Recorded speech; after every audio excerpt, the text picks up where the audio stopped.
Taxi შემომივარდნენ ჩემი ბიძაშვილი დააკავეს სიმონ მახარაძე ავტომატებით ხელში შემოვარდნენ ბავშვებს იარაღი დაადეს თავზე ეს დაკავებული 22 წლის სიმონ მახარაძის ნათესავია. ახალგაზრდა კაცი იხსენებს თუ როგორ შევარდნენ დღეს გამთენიისას შინაგან საქმეთა სამინისტროს შეიარაღებული სპეცსამსახურები მათ სახლში. დაკავებულის ოჯახის წევრის ინფორმაციით ძალოვნები არც მცირეწლოვან ბავშვებს მოერიდნენ და ავტომატები არასრულ წლოვნებსაც მიუშვირეს.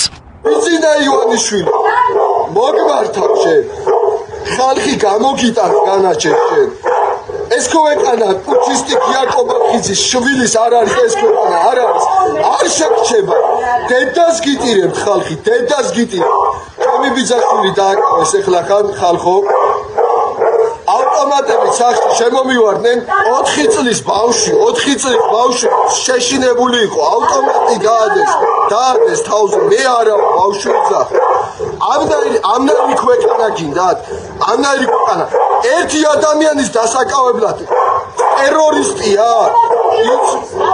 იცოდნენ სახში რომ ბავშვები იყო იცოდნენ სახში რომ აქ ბავშვები იყვნენ სიმონ მახარაძე პოლიციელებმა თბილისში გადმოიყვანეს. ის ზაჰესის იზოლატორში ყავთ მოთავსებული. ახალგაზრდა კაცი უკვე მოინახულა ადვოკატმა. ირკვევა რომ მახარაძეს არც დედა და არც მამა ჰყავს. ის ნათესავების სახლში ცხოვრობდა. სიმონ მახარაძემ დაკავების დეტალები ადვოკატს უამბო და გაიხსენა სპეცრაზმელების მხრიდან არაადამიანური მოპყრობის ფაქტები.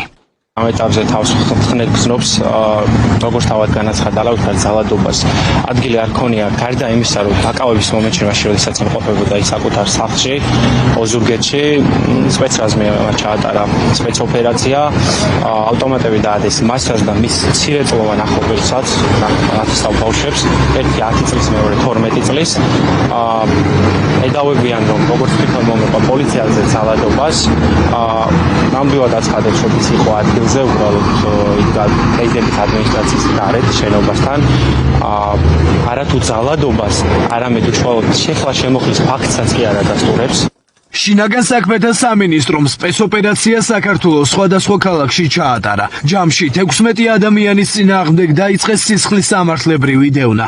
იმ მოქალაქეების წინააღმდეგ, რომლებიც მონაწილეობას იღებდნენ ქართული ოცნების რეჟიმის საწინააღმდეგო საპროტესტო აქციებში. ერთ-ერთი მარტოხელა დედა მარია მეყანწიშვილია. პოლიციელები მასთან სახლში გამთენის 6 საათზე შევიდნენ. ჩაატარეს სახლის ჩხრეკა, როგორც ირკვევა, პოლიცია მეყანწიშვილის იმ ქურთუქს ეძებდა რომელიც მას 4 ოქტომბერს საპროტესტო აქციაზე ეწვა. ადვოკატის თქმით, მეყანციშვილი აქციაზე ნამდვილად იყო, თუმცა ის პრეზიდენტის ადმინისტრაციის მიმდებარე ტერიტორიაზე საერთოდ არ ყოფილა. დაიწყეს ჩხრეკით, ამოიღეს მისი კუთვნილი ქურთუკი, რომელიც თავად თავისნებით წარუდგინა სამართალმცავი ორგანოს წარმომადგენლებს.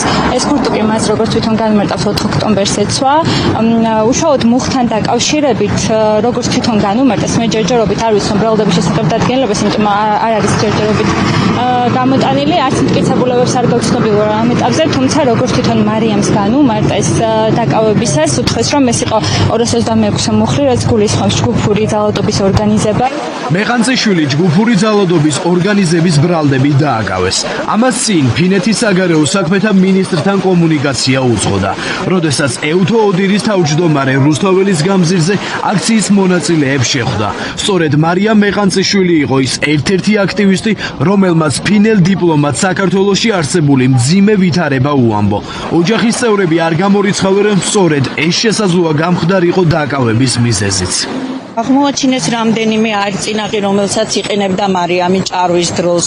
ცოტა არ იყო სიცილი და ტირილი ერთად აღმივარდა. არ ვიცი რის გამო, მაგრამ მიხვდი რომ რაღაც დიდ უსამართლობას აქვს აქ ადგილი. მარიამი ერთ-ერთი გულწრფელი სამართლიანი ადამიანია, რომელსაც თავისი სამშობლო ძალიან უყვარს და არასდროს არ დაუშვებს სუსტის დაჭაგვრას. შინაგან საქმეთა სამინისტრომ აქტივისტებისა და აქციაში მონაწილე პირების წინააღმდეგ გამოძიება რამდენიმე მუხლით დაიწყო, როგორიცაა ჯგუფური ძალადობის ორგანიზება, ჯგუფურ ძალადობაში მონაწილეობა და პოლიციელზე თავდასხმა.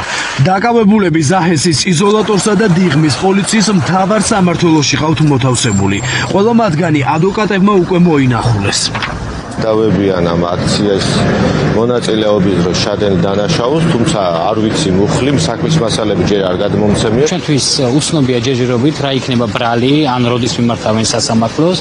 რაც შეეხება დავით გიუნაშვილს, ეს არის 70 წელს ასაკს მიღწეული კაცი, რომელიც არის ცხინვალიდან იძულებით გადაადგილებული დევნილი და რომელიც აპროტესტებდა რუსულ რეჟიმს, რომელიც დგას ყველა პროევროპულ აქციაზე. აქ მნიშვნელოვანია, რომ ეს არის მშვიდობიანი აქციის მონაწილე.